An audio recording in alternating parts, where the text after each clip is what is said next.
ট্রেকে ঝড় তুলছে ভারতীয় অ্যাথলেটিক্সরা। চতুর্থ দিনে আরও 3টি সোনার পদক ভারতের ঝুলিতে। মাত্র 18 পদক নিয়ে মেডেল তালিকার তৃতীয় স্থানে টিম ইন্ডিয়া।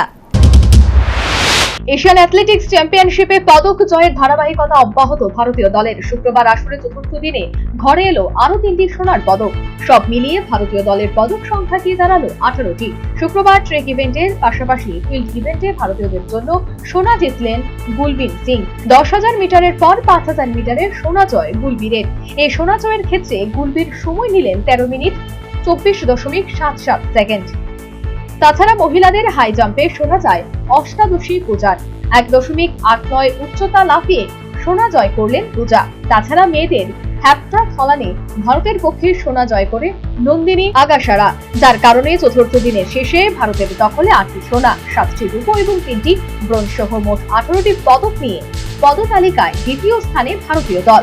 যদিও 15টি সোনা, 8টি রূপো এবং 3টি ব্রোঞ্জ সহ মোট 26টি পদক নিয়ে চীন রয়েছে শীর্ষস্থানে।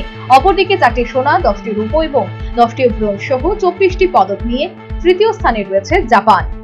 Bureau report, news vanguard.